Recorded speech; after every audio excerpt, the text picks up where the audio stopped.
Alphonse Gabriel Capone was one of the most powerful and young killers in U.S. history. During Prohibition, he became very powerful. He was in charge of the Chicago underworld for many years before he was sent to prison at age 33. Then how did this Robin Hood become public enemy number one?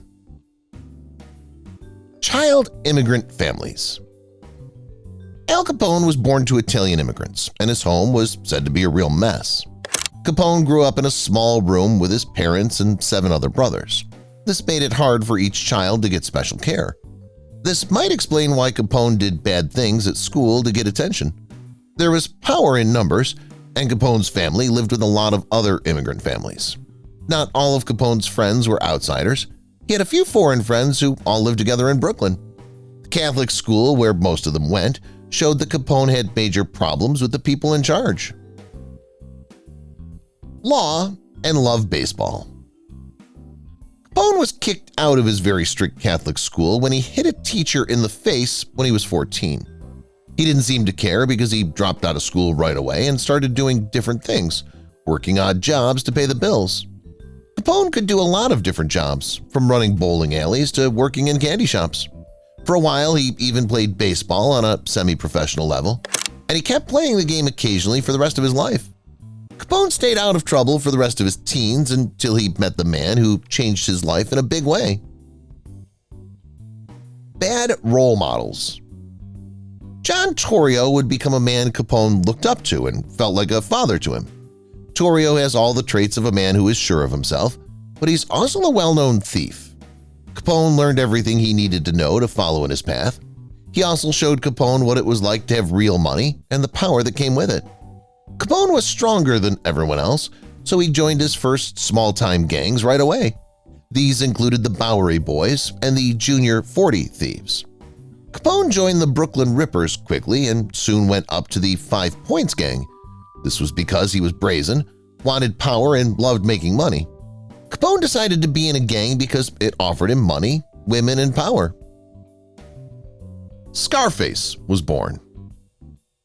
This is also the time when Al Capone looked up to Frankie Yale.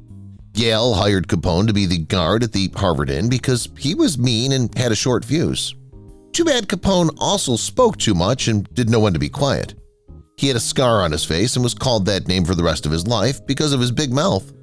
One night at a club in New York, Capone said some mean things to a woman as she walked in. He didn't know that the woman had her brother with a knife to protect her. Frank Galluccio cut Capone 3 times across the face to quickly defend his sister. Right then, the name Scarface came to him and stayed with him. From then on, Capone would often cover the left side of his face. Got married. Capone often lied about the scar, saying it was from an injury he got in World War I. Even though he didn't want to, he found a woman who loved everything about him. Capone met May Josephine Coughlin, an Irish girl, one night on the streets of New York. These 2 people were deeply in love with each other and soon after had a son named Sonny Capone. Even though they were still teens and Capone was starting to figure out his life, he promised to marry Coughlin 3 weeks after Sonny was born, with the approval of their parents.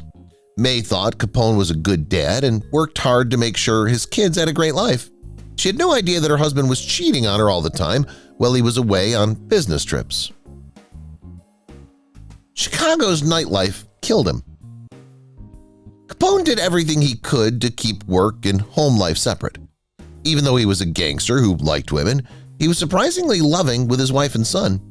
Capone's happy family life took a bad turn when he was offered a job he couldn't refuse.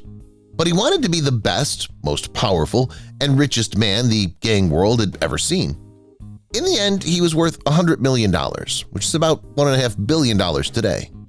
Johnny Torrio, who used to be Capone's boss, thought he had a lot of promise. Before hiring Capone, James Big Jim Colissimo hired Torrio to work as an enforcer for him in 1919. Torrio then asked Capone to come out west with him. Capone made Chicago his home and kingdom, but it was all for nothing because he got syphilis, the disease that would kill him in the end. In charge because Colissimo died. When he got syphilis, Capone was at the top of his game. He was still young, eager, and hungry for power, women, and more. He was more than ever ready to take over the world. In 1920, Big Jim was found dead outside the restaurant after being shot. He had many shooting holes, but no one knew who did it. There was talk of a new kid in town, though. That kid turned out to be Al Capone. Capone's mentor, Torrio, who had been second in charge at first, was now in charge of the whole operation after having to conveniently take over when his boss died. It was because Torrio and Capone worked under Colissimo that people started to wonder who killed him. The fact that they were both ambitious gangsters wanting to get to the top was enough for the police to start to suspect them. Bootlegging, making money. Big Jim had always been against the illegal trade of alcohol in the United States, but now that he was out of the way, Torrio and Capone saw ways to make money off the illegal trade. They saw money signs and they got it. Prohibition gave gangsters a chance to make a lot of money, but people like Torrio and Capone were able to get away with it. To this day, there is still no proof of who killed Big Jim.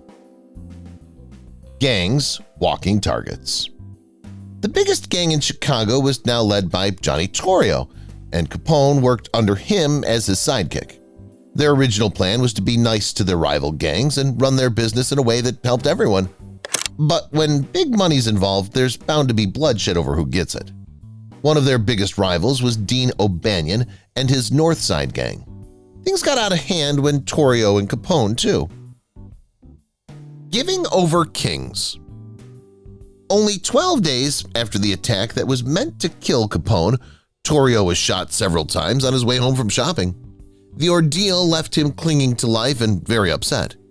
It was clear that his days as the leader of the growing gang of Italians was numbered. This was sad for many who looked up to him as a father figure, but it meant opportunities were opening for Al Capone. The event scared Torrio too and made him think about his life. Broke her heart. May and Sonny Capone always stayed home while Al was out objectifying women, killing off rivals and people who couldn't do business with him, and taking care of his business and flashy lifestyle. May and their son rarely saw anything Capone did in the other world. Unfortunately, Capone was good at many things except resisting the temptation of other women. May finally broke down and told her son how much pain he had caused her. "He hurt my feelings," she said. Became famous. No matter how much his actions hurt May, they didn't stop Capone from continuing on the path he had set for himself. He was becoming a celebrity, an icon, and a famous man, in part because of the aura that made people want to respect and look at him. He had many fans, and the American public couldn't get enough of him. In later years, Hollywood became even more obsessed with him. He was a cocky leader who people couldn't help but be drawn to. Eye for an eye. As glamorous and exotic as his life seemed on the outside, the truth was about to come out. Tensions between the Chicago outfit and the North Side gang reached an all-time high, and then another member went missing. It was Capone's longtime driver, who was a member of the Chicago outfit. When police found his body, they saw that he'd been tortured badly, which led to his death. This made things even worse. Dealt with politicians. It was easy for Capone to hide his crimes, which made him a great candidate for politics. He backed any politician who would look past his bootlegging activities, which meant a fat paycheck for them. For example, Capone gave William Hale Thompson, a very corrupt politician, $250,000 to help him run for mayor. When Thompson won, he let Capone run his bootlegging operations across Chicago as they pleased. After Thompson's death, officials found $27 million in his bank accounts. New era of police. It took a lot of money and soup kitchens to fix Capone's reputation. One man, Walter Strong, had had enough of Capone's killing sprees and damage in and around Chicago for over a decade. Strong was the publisher of the Chicago Daily News and had friends in high places. When we say high places, we mean very high, like the president. Strong asked President Herbert Hoover to do something about the violent crimes caused by wild gangs. They were out to change this for good, even though they had bribed most of the Chicago police. The FBI, under President Hoover, took over soon after the president was asked to do something. It was Elliot Ness and his men who showed up. People knew them to be unchangeable, and they had a great name for it. Capone was about to lose all of his good luck. Who brought him down? As Aiello tried to get away from Capone's men, they caught him changing cabs. Men who were angry shot and killed Aiello with 13 bullets. But Aiello was able to run around a corner, which put him right in front of Capone's men who were waiting in the second car. As soon as they saw each other, Aiello was gone. This public killing was the last straw that broke Capone's back, and he was quickly caught and jailed. Even though everyone thought that Agent Elliot Ness would catch and kill the mob boss, it was a woman named Mabel Walker Willebrand who stopped Capone's illegal activities. Many people had been trying for years to find a way to stop Capone's rule, but Willebrand saw the answer right in front of everyone. Capone's tax evasion. People tried for years to put Capone in jail, and finally he was caught tax evading. Willebrand found out that Capone didn't have any tax returns because he had so many expensive things like houses, cars, vacations, and gold. Capone was caught in tax fraud after a string of brutal killings and shady escapes. Capone got 11 years in prison, and the courts wouldn't listen to his pleas no matter who paid to help get him out of trouble. He was denied pleas and told to rot away for his crimes. But it wasn't jail that made him rot. The syphilis he got many years ago had long-lasting effects on him.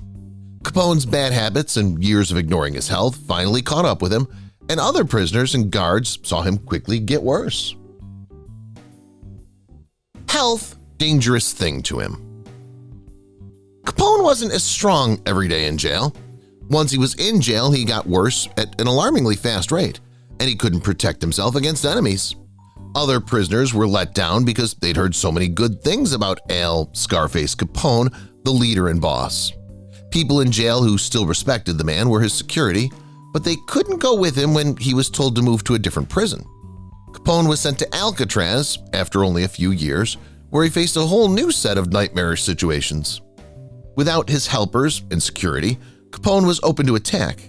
Even though other prisoners were a threat, he was most afraid of them and killed himself. The diseases he got when he was a teenager were at their worst. Let out of jail. Capone got syphilis as a youth, and by the time he got to Alcatraz, it had taken over his body and mind. He spent his last year in jail in the hospital area, where he became so lost and confused that he couldn't be found again. He'd been married to the same woman for many years. She tried to get him freed because of health problems soon after he was moved to a less secure facility. Capone's health was at its worst in 1939, and by November of that year, May had come to get her weak husband. She knew the man she married was gone when she went to get him. Everything that was left was a weak pile of bones and bad heritage that Capone couldn't understand because his mind was getting worse. Going to the next world. Deidre Baer's 2016 book, Al Capone, His Life, Legacy, and Legend, goes into more depth about the last few years of Capone's life. It says that by the time Al got out of jail on parole in 1939, he was already very sick and had been seen talking to himself. But it looks like Capone was having deep talks with the dead, some of whom he killed. His last days were spent trying to catch bugs with his granddaughter while going around his home in his pajamas.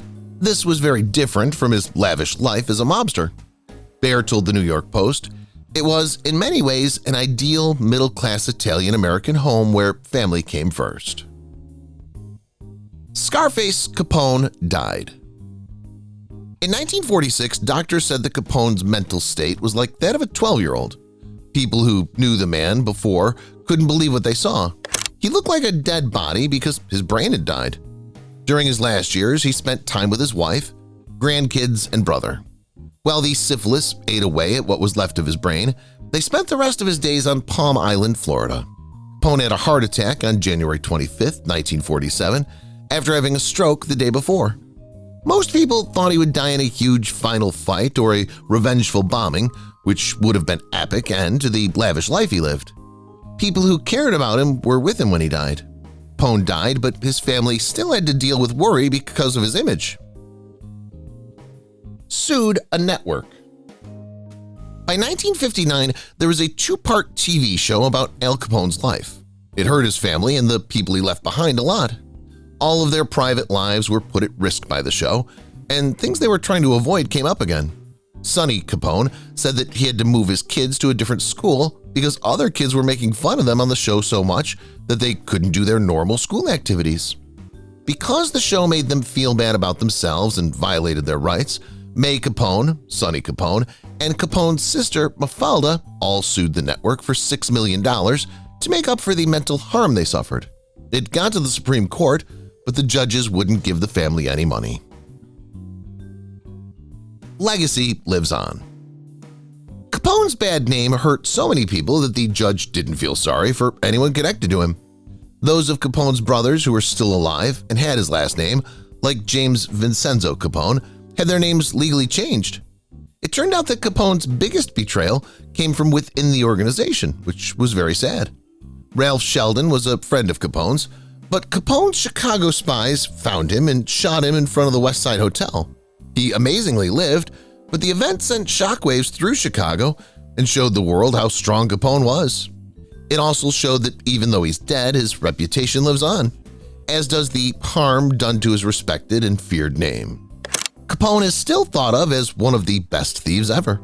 Even now, Hollywood movies are still making movies about his life. If you've watched the video till here, that means you've enjoyed the video. Subscribe. Don't forget to turn on the notifications bell icon